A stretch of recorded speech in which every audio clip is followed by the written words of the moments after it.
Dennis Schroder is having statistically his best season since his OKC Thunder days, back when he was almost the sixth man of the year for them. And that was a great lineup back in the day with him, CP3, SGA, 3 point guards, 2 of them who were quite small, even for the point guard position, and they're all able to come in and be valuable key contributors for that Thunder team just as a result of their defensive abilities, especially a guy like CP3 or Dennis Schroder. Despite their size, they wouldn't let that get in the way of what they could do on the defensive end. They hustled, and they got steals, and they hounded guys on the perimeter. And it was really a testament to the ability of those guys. And we're seeing that again with Dennis Schroder having the most opportunity he has really had, even on the offensive end, since those days over in Brooklyn now. This Brooklyn team, one thing about them is, despite, you look up and down the roster and there's not really any guys, besides maybe Cam Thomas and Dennis Schroder, that you can look at as the guys on the offensive end that you can really properly trust to run and facilitate this offense. And even Cam Thomas, obviously, he's not that gifted of a passer. He's a score-first guy, no doubt. On the offensive end, there's not really a lot of guys you can truly go to, and Schroder's been a bright spot for that. But focusing on the defensive end first, this team, if nothing else, has a lot of good role players, and especially a lot of good role players on that defensive end. Cam Thomas is once again kind of the outlier, but Cam Johnson, Nick Claxton, Dorian Finney-Smith, solid to really good perimeter, not just perimeter defenders on this team. Even Ben Simmons, who, he's always got his question marks. When he's playing, he is a good defender. We've got a lot of good defenders on this team, and you got in Dennis Schroder to that mix. And having all these good defensive players around him, that can enhance a defender's game. You look at a guy like Rudy Gobert. When he was on the Utah Jazz, he was consistently getting hounded on the defensive end because they had no one else that could really fill in for him. And Rudy Gobert was the guy that was just relied on to be the sole contributor for the Utah Jazz on the defensive end. And it worked at times. He was a 3-time Defensive Player of the Year over there. He won his 4th over in Minnesota. Playoffs, teams would just attack Rudy Gobert because they couldn't attack. They could take advantage of Rudy Gobert because no one else could be able to fill in for him. And Rudy Gobert, as good as he is, he's not going to be locked in 100%, be an elite defender on every single play. Rudy Gobert, because he was the only plus defender on that team, and although he was a very plus defender on that team, he got attacked consistently. No one could take any of the load off of Rudy Gobert. As a result, the Utah Jazz defensive performances, they consistently suffered in the playoffs under Rudy Gobert. And then he goes to Minnesota. And that first year wasn't that successful. The trade was really seen as a major loss for the Timberwolves because they gave away a lot and they get Rudy Gobert in return. But then he comes in and the team has pretty much the same record as the year before. They're just a play-in team, low seed, first-round exit. I think a lot of that really hinged on the fact that Cat was hurt. And Cat's obviously not a great defender in his own right, but he does have the size. And that Timberwolves team, as we saw in the past year, they are really trusting of that size.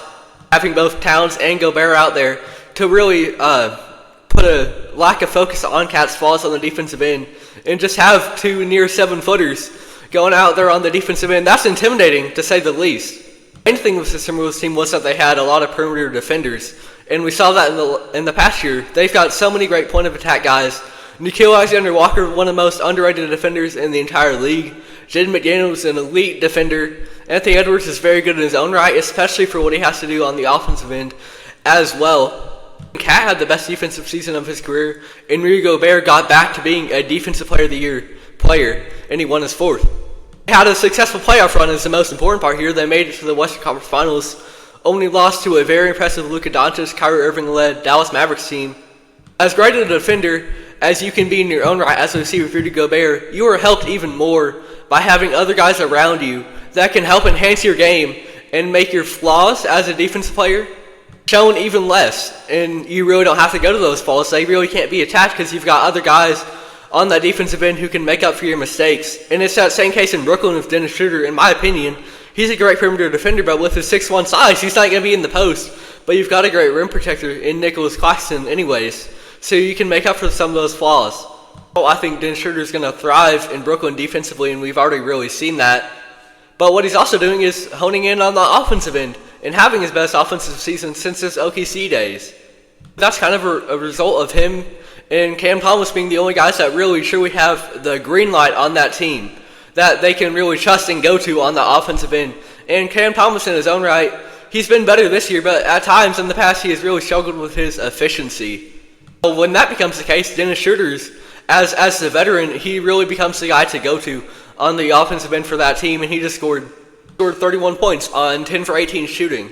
So he's doing it efficiently, and that, as a large part, comes to his ability to get to the rim. We see it with point guards all the time that might focus on the three a little bit too much, and it hurts their proper efficiency, especially if they're taking a lot of contested threes, and those aren't necessarily falling. You look at Damian Lillard this season. Even his three-point percentage has gone down, and as a result, he always hasn't been the most efficient player just because of his shot diet anyways. It becomes even worse now when the three's not falling, but you look at a guy like SGA, who's able to get to the rim more, utilize that mid-range a lot more, and he's been a really efficient point guard for years now. Same thing with Jalen Brunson. And then Schroeder is another one of the archetype. He's more likely to drive than he is to take a three. Likely to try to get to that rim than he is to take a spot-up shot. As a result, it really helps his efficiency and makes him more effective of a scorer. And being more effective of a scorer and having a lot of green light over in Brooklyn, that is a recipe for success.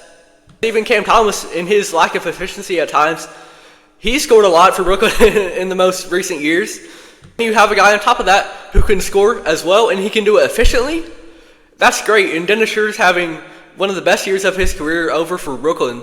And this is a player who's always been super talented. For Germany especially, he's really showed out in international competition, been one of the best players consistently in FIBA competitions, led them to World Cup victory. Dennis Schroder has consistently been great on the international stage, but the NBA at times has been lacking. He's never been an all-star, but he has been super underrated, and he's been great for the Brooklyn Nets this season. And Dennis Schroder, he may never be an all-star. That looks like it's going to be the most likely scenario, but he has all the talent in the world, and internationally he's always going to be known, but he has been one of the more underrated point guards in the NBA for the last decade. He was really good for the Atlanta Hawks. He started off his career kind of slow, but ever since then he's been really consistently good, and he catches some flack, like back for his playoff performances, back with the Los Angeles Lakers before they had Russell Westbrook. Games where he dropped a goose egg in the playoffs, but what is worth noting is that he wasn't necessarily the worst playoff player, he was just inconsistent. In that same playoff series, he had 3 20-point games, and that was more than Anthony Davis had, fun fact. I think he has caught a lot of undeserved criticism. Some of it is warranted, some of it is not. But at the end of the day, now he is a very good veteran player who has a good mind for the game, who is a very efficient offensive player that you can trust to go to and score consistently and facilitate for others. And he is a very good perimeter defender, and he is really showing that, putting it all on display for the Brooklyn Nets this season, all that Dennis Schroder has to offer as a very underrated point guard in the NBA, who's always going to be known on the international stage, but doesn't always get the opportunity in the league. But he's really shown out for the Brooklyn Nets this season, and it's great to see.